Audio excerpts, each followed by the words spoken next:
Deepwater Horizon oil rig spill. Worse than BP says. And there are no records of a critical safety test supposedly performed during the fateful hours before the Deepwater Horizon oil rig exploded in the Gulf of Mexico. Theoretically, they went down with the rig, while some data was being transmitted to shore for safekeeping, right up until the April 20th blast. Officials from Transocean, the rig owner, has told Congress that the last 7 hours of its data are missing and that all written logs were lost in the explosion. The gap poses a mystery for investigators. What decisions were made and what warnings might have been ignored? Earlier tests, which suggested that explosive gas was leaking from the mile-deep well, were somehow preserved. There is some delay in the replication of our data, so our operational data, our sequence of events, ends at 3 o'clock in the afternoon on the 20th, said Stephen Newman, President and CEO of Transocean Limited. The oil rig blew up at 10 p.m., killing 11 workers and unleashing a massive gusher that has spewed millions and millions of gallons of oil into the Gulf. The leak, far worse than thought. Another uncertainty is just how much oil is spilling. Government officials have put the amount at approximately 5,042-gallon barrels per day. But National Public Radio has reported that a scientific analysis of video of the spill source made available by BP shows that the true figure might be much higher, closer to 70,000 barrels a day. So in other words, BP, and yes, I guess, even the government, they are lying. And that's not good. So, that would mean far more oil is already spilled into the Gulf than was spilled in the Exxon Valdez tanker accident in Alaska in 1989, when about 250,000 barrels spilled. NPR cited an analysis by an associate professor at Purdue University who used particle image velocimetry. He told NPR that the method was accurate to plus or minus 20%, meaning the flow could range between 56,000 barrels and 84,000 barrels per day. NPR also said an analysis by another professor of astrophysics at the University of California, Berkeley, calculated the flow at 20,000 barrels to 100,000 barrels a day, and questions whether tests were done.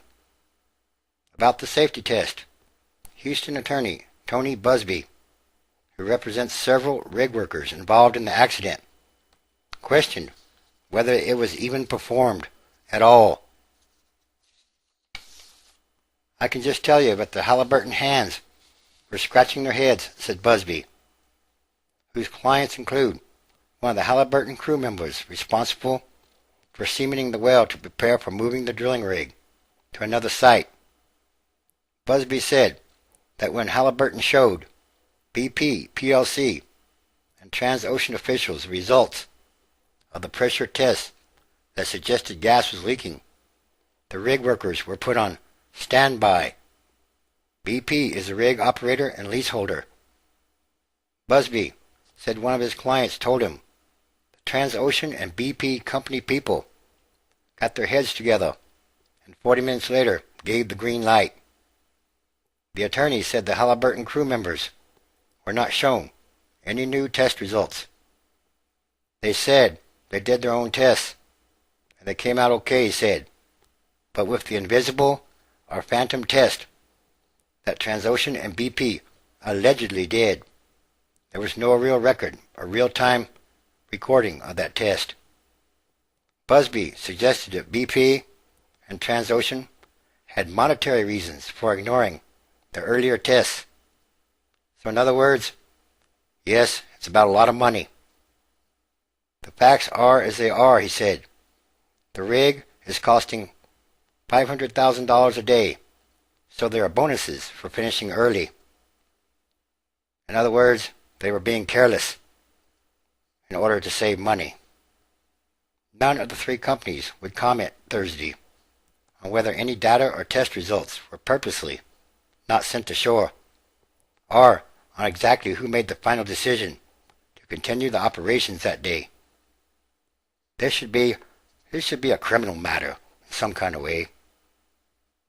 The BP executives, perhaps they should be in jail, because this is an abomination to the Lord of the Light. Meanwhile, out in the Gulf, BP settled on its next attempt to cut down on the spill. Undersea robots will try to thread a small tube into the jagged pipe that's leaking on the seafloor. The tube, which will theoretically suck crude to a ship on the surface, will be surrounded by a stopper to keep oil from leaking into the water. More harebrained ideas. BP says it wasn't sure how much of the roughly more than 210,000 gallons leaking daily would be captured by the improvised device.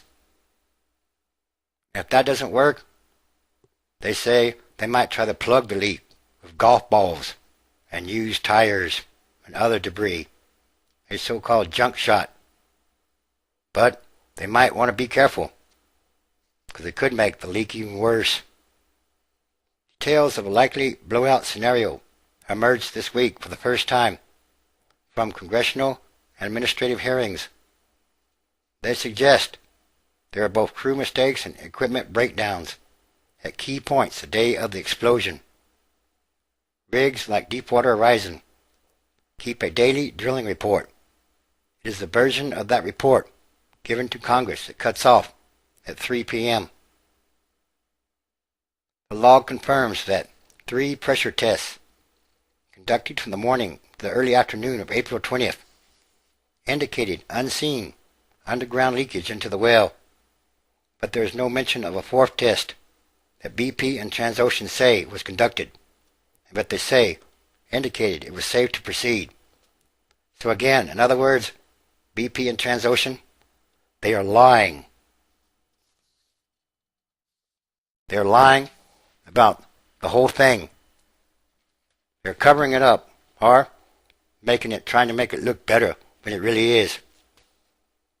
But God is watching. Revelation, chapter 8, verse 8. And the second angel sounded, and as it were a great mountain, burning with fire, was cast into the sea. And the third part of the sea became blood red. Revelation, chapter 10, verse 7. But in the days of the voice of the 7th angel, when he shall begin to sound, the mystery of God should be finished, as he declared to his servants, the prophets. Revelation, chapter 11, verse 15. And the 7th angel sounded, and there were great voices in heaven, saying, The kingdoms of this world are becoming the kingdoms of our Lord and of his Christ. He shall reign forever and ever. And these are more signs of the end times, transition days.